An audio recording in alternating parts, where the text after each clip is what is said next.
Today, we're gonna make a spoon. I'm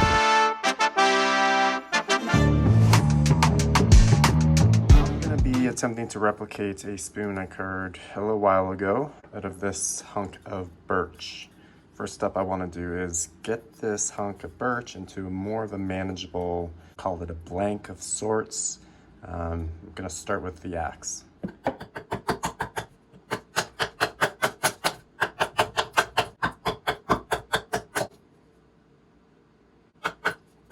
All right, now that this piece is a little tiny bit more manageable and things are a little bit more parallel, I want to start visualizing where this spoon is going to sit in this piece of wood and make sure that I work with the grain so I'm not fighting against it. All right, so I got the spoon shape roughly drawn out here. You can kind of see the side profile. This spoon has, what's it called? A rake, meaning that there's an angle between the bowl and the handle. So we're gonna make a cut here. All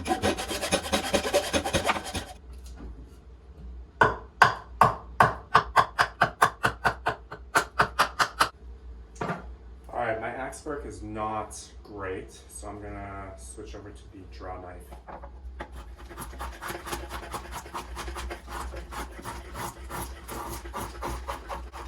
You probably can't see the line, but I'm just trying to straighten it off and follow that line a little bit.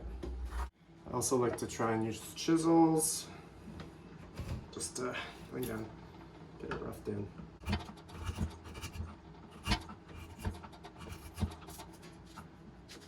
Going back and forth and just trying to, as I said, square everything up.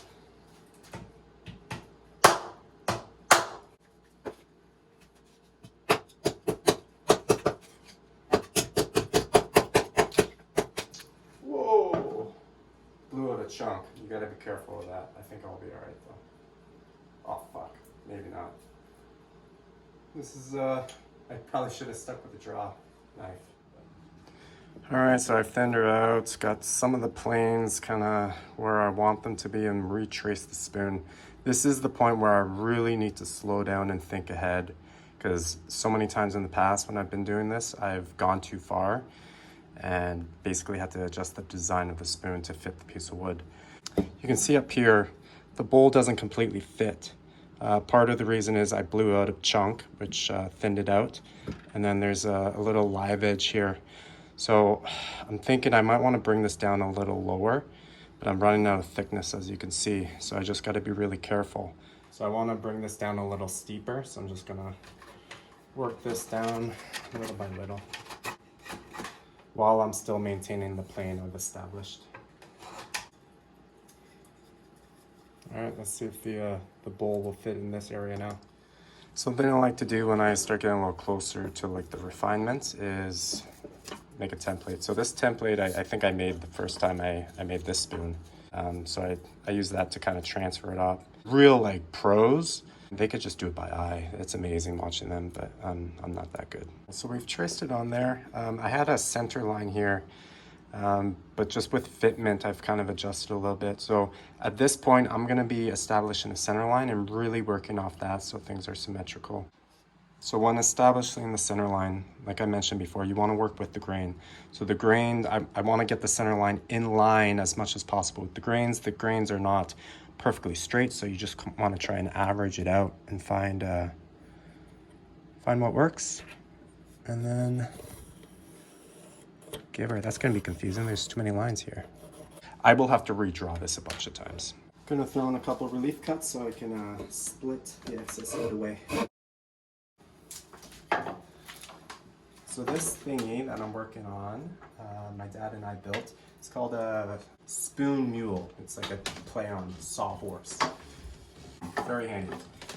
It's only good for making spoons. But if you are making spoons, it's great to have.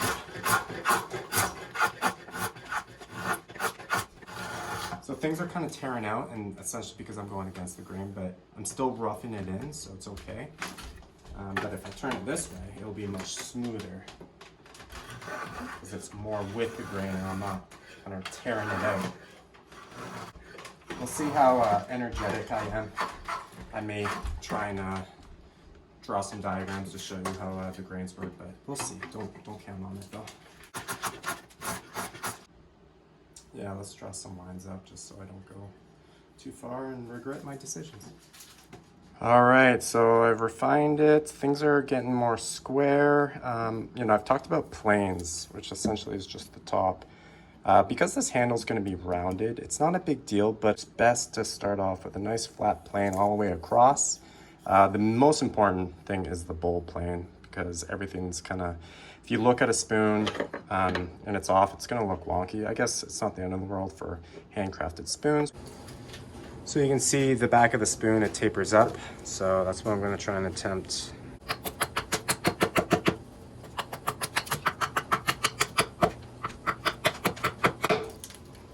Little trick that I saw on Instagram is you can use the axe. It's almost like a knife or a chisel to carve away.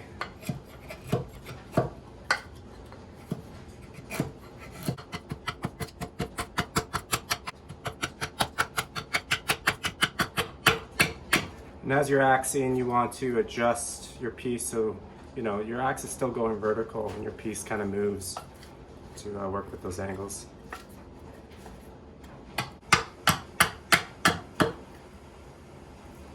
Something like that. Keep working away. Okay, now I want to try and shape this. This is always hard because it's hard to get a good bearing on the chopping block. But I'll thin it out a little bit on the back just so I'm chopping away less resistance.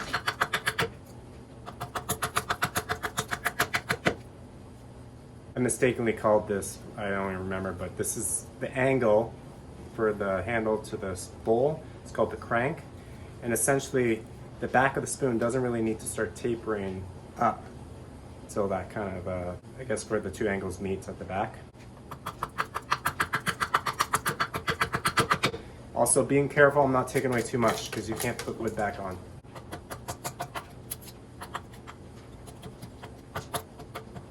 Alright, this is the tough part. And it's a little sketchy too.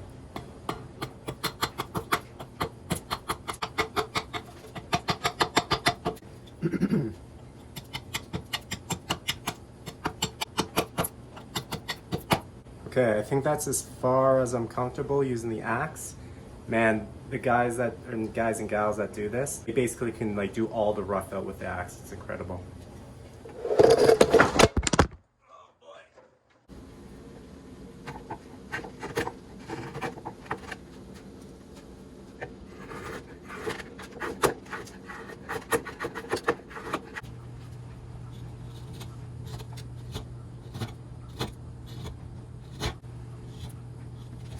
Luckily, I've never actually cut myself with a chisel because it can be really bad because you're putting a lot of pressure.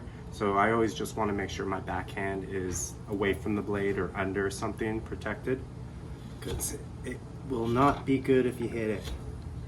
You also want to try and avoid hitting the metal vise because these are nice chisels and they suck to sharpen when you put a ding in them. Okay, I'll try and do this safely. It's hard when there's a fucking camera in my way, but we're gonna start kind of roughing out, or continue to rough out.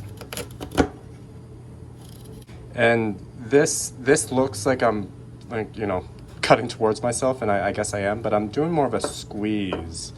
So even when you squeeze it, it's not gonna hit it. I do still have to be careful because, you know, I have got my thumb before. But yeah, it's just focusing on that squeeze motion rather than kind of pull.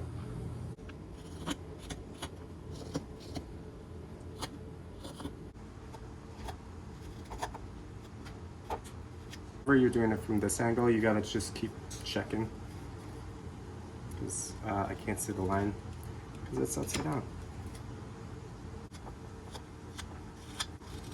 And I keep saying I'm not going to talk about grain stuff because it's hard to explain, but I guess quarter up a bowl, and from this point to this point you want to cut this way, from this point to this way you want to cut this way, this point to this point this way, same thing for this way. You can see the bowl is still pretty thick. I could trim that down and make this a lot easier because I'm going through less material. But I always get nervous because I've messed this up many times in the past. We'll keep tinkering with it.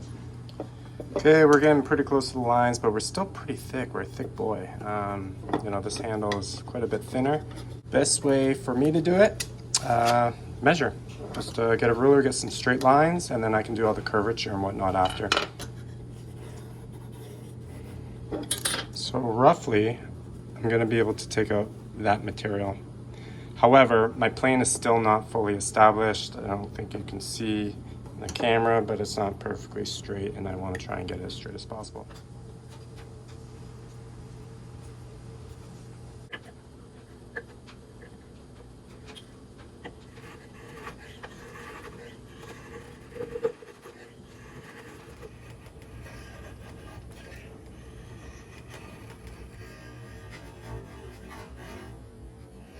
So the handle plane is pretty good, but the bowl is all funky, so I want to try and get that all in line.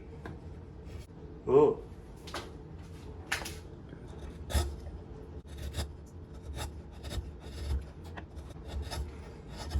This is where developing a semi-good eye is really important. I mean, you could grab rulers and do this and this, but as long as you know, get your eye, I would trust my eye. And you know, we're not building a freaking Sistine Chapel over here. We're just making a little wooden spoon, so. Pretty good. Because I just made the crank a little deeper, now I gotta taper the handle to come down and match it.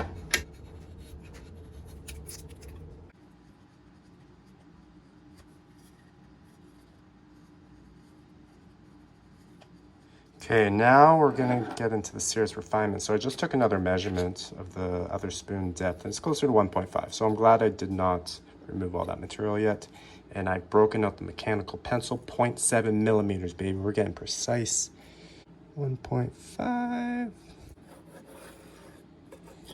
Okay, that's our new line.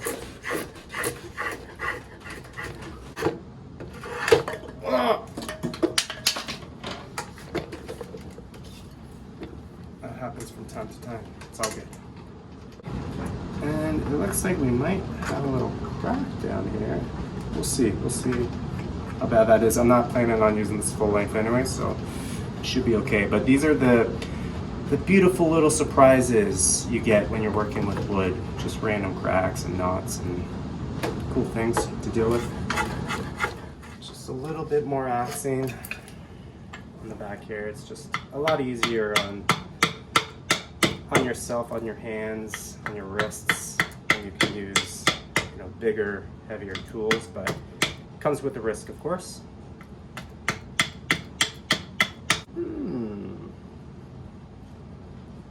That's looking like a spoon to me. That's looking like a spoon to me, brother. Crack I mentioned, it's looking worse and worse. Because this is round, this will, you know, round at the end here. I may be able to avoid it. I'll cut it a little short here and just, yeah, we'll just have to work with it, work around it, work through it.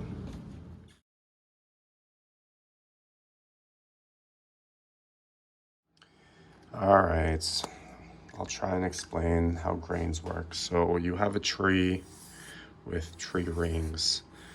The grain is just the tree rings, but on the longitudinal axis. So these rings will translate into those fun little grains, right? You can see that. If you have a piece of wood, let's say it's kind of angled, and your grains kind of run like that. If you're cutting, you always want to kind of cut downhill with the grains. That will be smooth. Now, if you try and do the opposite way where you're coming up, your knife or whatever cutting edge will dig into these little fibers, these little grains, and it'll start tearing out, start lifting. You just have to play around with it and feel it. And then once you start feeling it, and then remember this, it will start making more and more sense. So for someone that mentioned that they might not talk about grain, I seem to be talking a lot about grain, but I think this is important. Picking out a good piece of wood to start with is so important and will save you so much time and frustration. This, for example, It's a very knotty piece of wood, and I have carved spoons out of this just because I don't even know what kind of wood this is. It's just very beautiful. So I thought it was worth the frustration. But you know, the wavier the grains are, the more tearing out you're gonna have when you're carving, because you know, as I demonstrated, you want to carve kind of with the grain, down slope with the grain. But when the grain's doing this, there is no down slope, there is no with the grain, because you're going to be chopping up and down, up and down. So I mentioned this little defect. It wasn't really a defect. I got a little too crazy with the axe and it blew out. Whoa! So this was my desired thickness. As I'm carving and shaping, I'll just take off what I need. It's okay if, you know, this side of the handle gets a little thinner. In fact, it's probably going to look a little nicer, a little less chunkier. And it is time for the hook knife. Some of you may be wondering, how do you carve out the bowl? Well, you use this little rounded knife, very sharp. So I like to just secure it, because some of the first cuts are always kind of the scariest. But you just want to get it started. Once you kind of have an indent of the bowl, that's when you can take it out and start holding it by the hand, because there's less likely that that's going to slip and hit your palm, which I've done.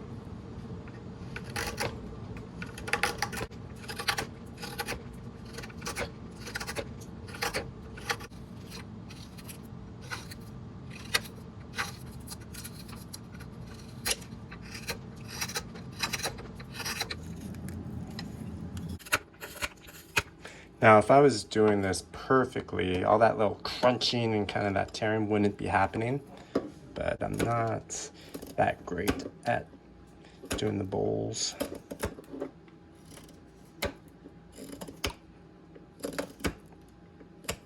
And this goddamn camera's in my way.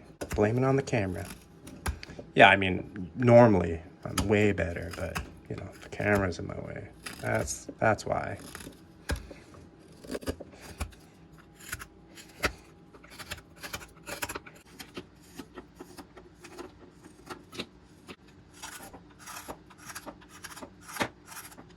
With the bowl, same kind of thing of the outside as, you know, this carving directions. It's just kind of reverse. So this quarter, you want to come like this quarter like this quarter like that, and this quarter like that.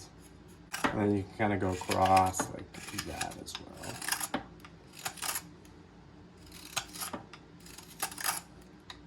well. So a fun thing is when you get this far, and then you blow a hole through, you go too deep, so that's always great. So you always want to keep track of the thickness. But I'm just going to keep playing, you know, back and forth, back and forth.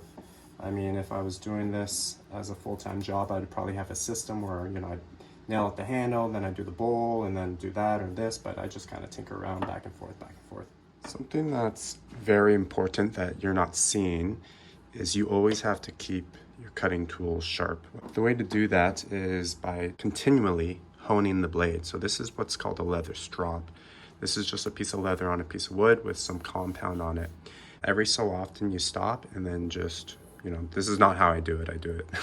It's hard with the camera, but you just kind of hone that edge. Because if you don't, and your knife gets very dull, then you're gonna have to like actually sharpen it on a whetstone or whatever. Very, very time consuming and labor intensive. You still have to do it. The honing only lasts so long, but this dropping frequently will preserve your blade. And you know, these things are literally razor sharp, and that's what you want. So I'm not sure if you can see that, but it is cutting my hair.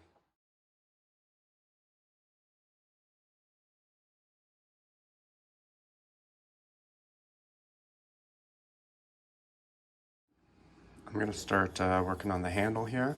Usually the way I do that is kind of get an idea of what the rough radius is, and then transfer some lines.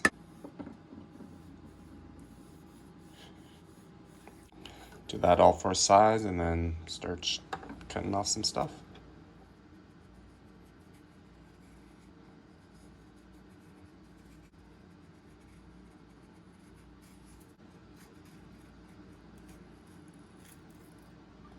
Okay, so just kind of tore out here. It's okay. I still got a lot of, refining to do.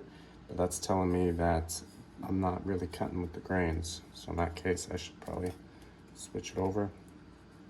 It gets complicated when you're working off of two different axes, like grain patterns here and grain patterns here. Typically, if the spoon handle tapers inward and that way, you're safe to go from the wide to the thin. You're going downhill the grain, like I kind of explained. But it's not always the case when you have, you're working in 3 dimensions. Before I get too far with the rounding and lose all my reference marks, I want to start working on the back end here, how it kind of tapers in.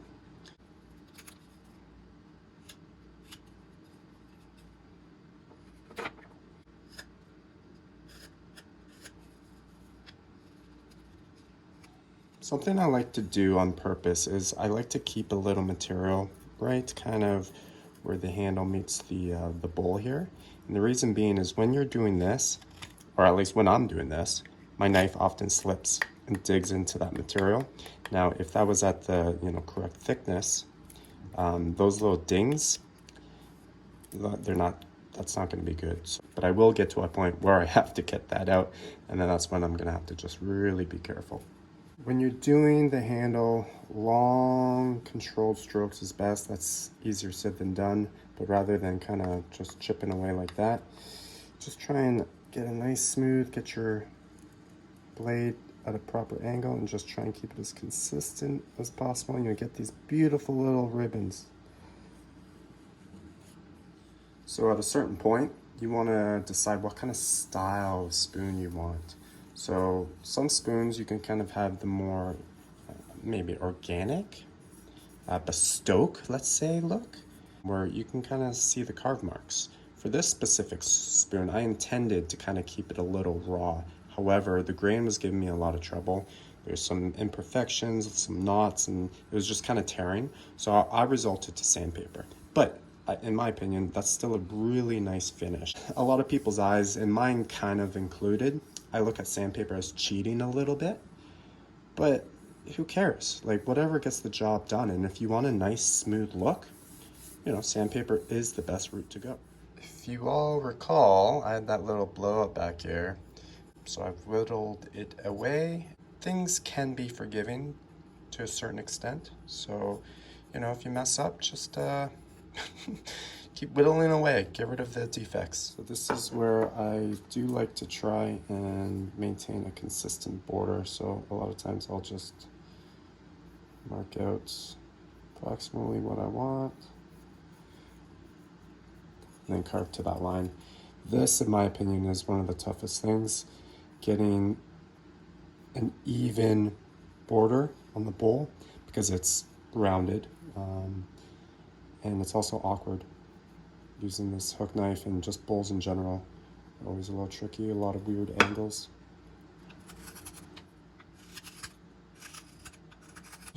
Okay, we're getting there. Although I tried my hardest to get the plane of the bowl as flat as possible, there's still some imperfections. So this is the point where you kind of go around and just edge it out a little bit, get rid of any of the high spots. What you can also do is grab a piece of sandpaper, put it on the flat, and just kind of... Now I know sandpaper is kind of cheating, or I said it's cheating, but who fucking cares?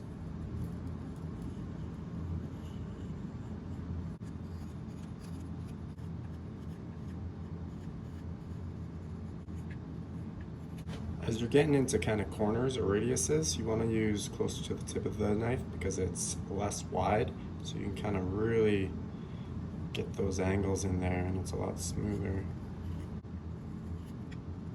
So at the crank angle here, this is where 2 angles meet. This is always tough.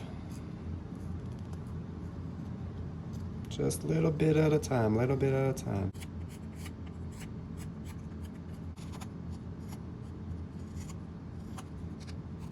Something I have to constantly remind myself of is when you're carving, don't look at where the blade is in the wood. Look where you want the blade to go. So you're always looking. So if your blade's here, you're looking here, you know, and you're continuing.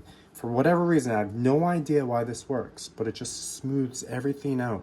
Like, it's not going to be perfect. You obviously need to practice and get better and better, including myself. But just looking ahead, it eliminates that kind of erratic movement and just kind of softens everything out. Also, when you're carving, the more points of contact, the smoother, more control you have. So often, you know, control these fingers. I'll lock in my elbow.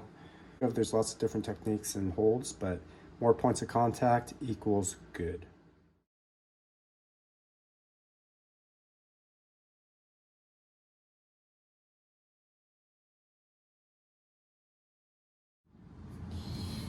All right, so I'm just about done. Now, the thing with spoons, for me at least, is I never quite know when I should call it quits. With the bowl in the perimeter there, like I can make it better. I know I can, but I know I can also make it a lot worse, and I've done that. Where, you know, you have this thickness, which is my desired thickness. All of a sudden you go too deep, oops, then you have to reshape the whole thing. So, you know, you just gotta use your judgments, use your fingers, feel it out. Is there any weird grooves?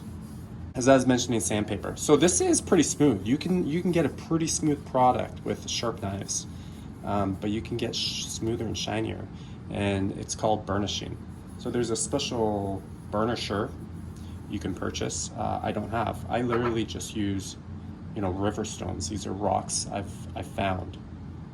Essentially, you just rub it in. You know, it's not quite as coarse as sandpaper, so it is smoothing out some of the imperfections. I also like to smooth out some of the sharp edges. I just like the look a little bit better.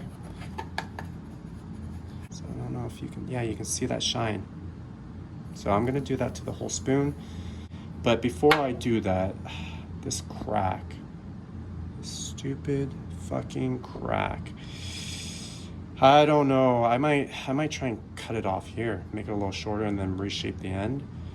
But I want to think about it.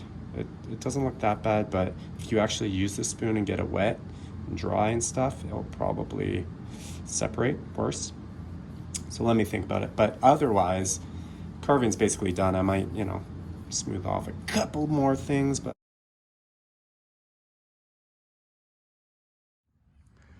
so we're out of that dark, dingy, disgusting basement. And one thing to note is lighting is so important. You don't want direct lighting. You want something a little softer, something that will also create some shadow so you can start looking at your defects and lines. But I went for the more rustic look, so you can see the carve marks or the facets. It's just personal preference, really. Still got the crack, if you can see that. Okay, I'm gonna cut it off. My hesitancy is, just like before, I don't know how deep this actually runs inside the spoon. Now I can use this as a perfectly good template, put in my little spoon box and be done with it. But I do want to try and salvage this and give it away.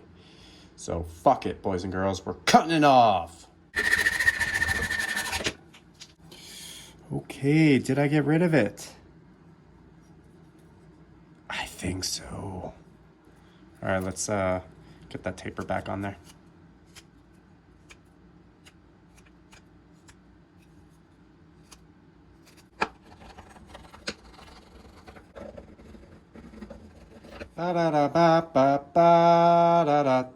Done.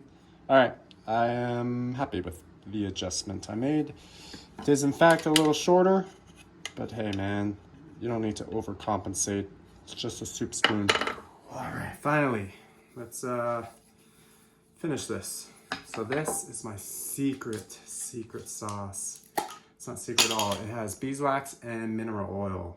I don't remember the proportions. melted it up, and this is what you get. So you're just gonna get a good liberal coating on there with your fingers. Oh, oops. I'll have to clean that up later. And then rub her in. You can do this a couple coats, 10 coats, go crazy.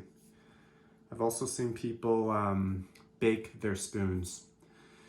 It will get a little browner. It's kind of nice, but sometimes I find that browning's not even, so I just don't do that.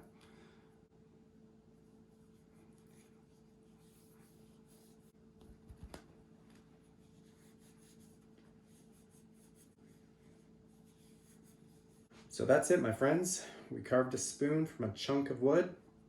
I hope you've learned something. I hope you've enjoyed it. And all the best. Take care.